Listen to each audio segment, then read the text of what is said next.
In January of 1986, while living with husband Bob and son John in Newcastle, Delaware, Catherine Jordan noticed that one of her fingers refused to move.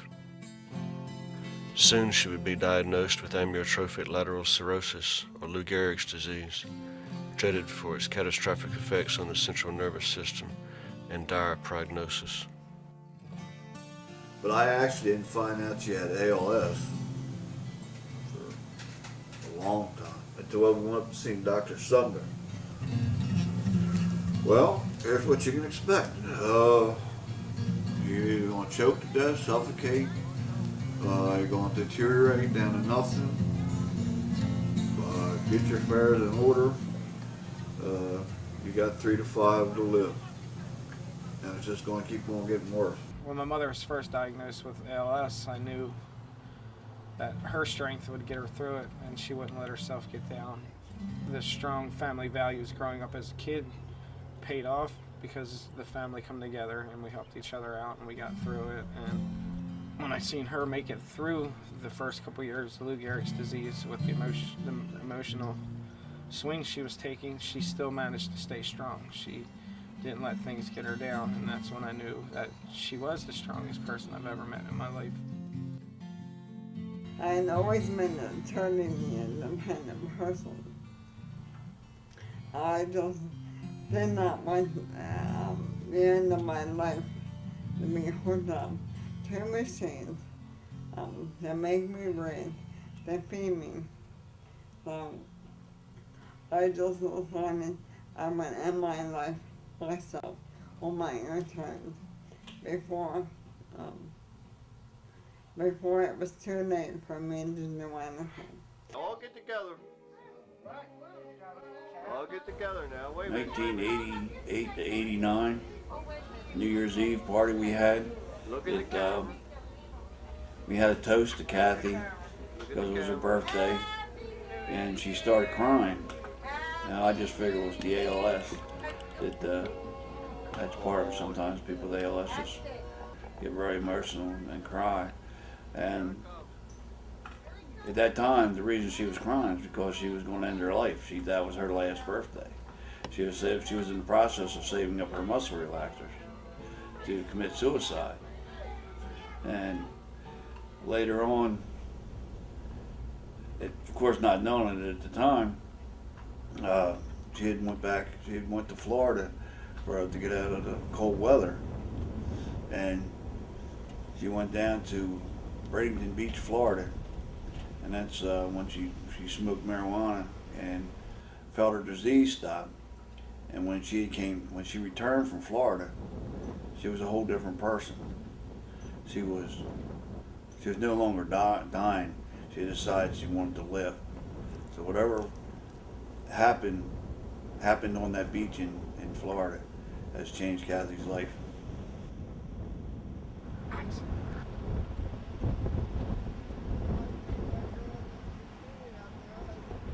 Oh my goodness, yes.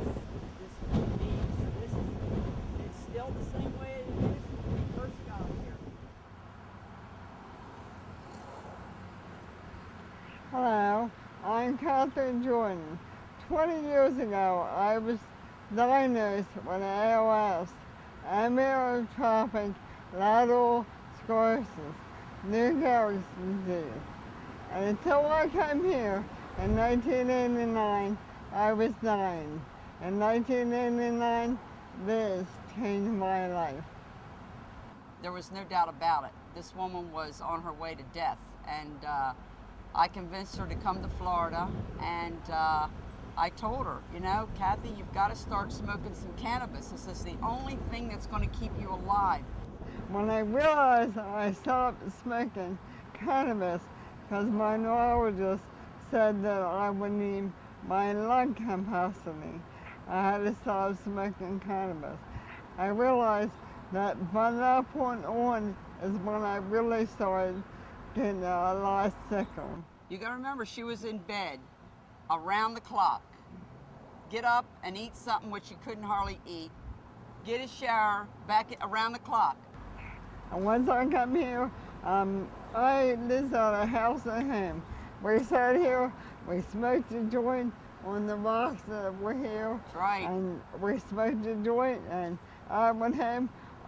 We were having peanut butter and jelly on Ritz crackers, and never tasted so good. She was eating. Oh, I couldn't believe it. She says, I don't know, I'm hungry. Well, this was the first time she said that she had a good taste. She had good, she could taste the peanut butter because she was so drugged up that she just couldn't eat. I always say the pharmaceutical drugs kill my spirit, That's right. and using cannabis has brought my spirit back. The improvement it's made in her life is astronomical. I mean, she's living where she was dying. She was down to 99 pounds. She's a little plumpy now.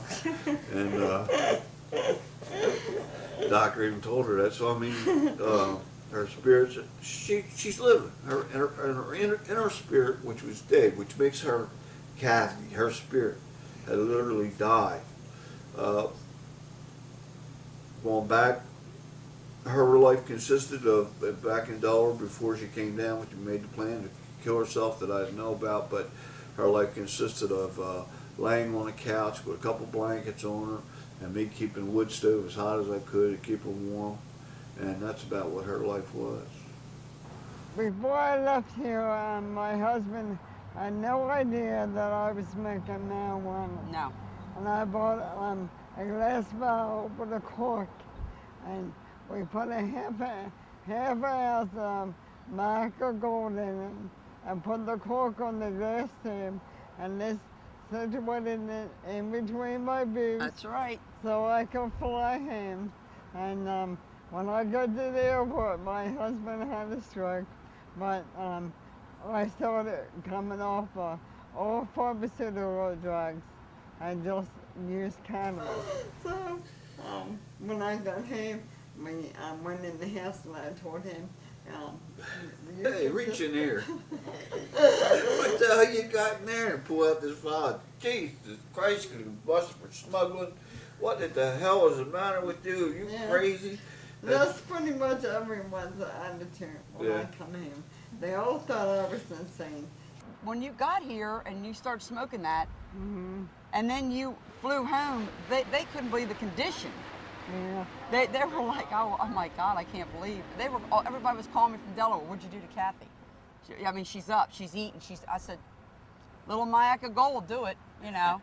That's all. Little Mayaca Gold's all anybody needs. It's some cannabis to really help get their life straightened out. You know, this is a bearing seed. This is an herb. Every herb is on this earth. God has put it here. There is a reason for it. What? The people that's fighting for their lives out there that's got Lou Gehrig's disease, everybody needs to come forward. Call your Congress, call your senator, call anybody you can get letters in the mail, get letters to the president if you have to. I mean to tell you, you people can live. You do not have to die out there. Please, this is living proof right here that you don't have to die having Lou Gehrig's disease. If you listen to the government and you listen to the doctors, they're going to pump you up with all these drugs and you're going down to the ground. It's just, there's no getting out of it. This is living proof that cannabis can keep you alive. And if you're sitting out there thinking that what she's saying sounds a little nuts, I used to smoke marijuana, and I thought this was a little nuts. But That's right. as I come here and I start using cannabis again, and once I began eating and I got healthier, and my whole attitude changed. As I say, that song, I got in your attitude, that's my song. That's right. I left Florida and I no longer was dying. I made up my mind, this is right. If I smoke pot, I will never.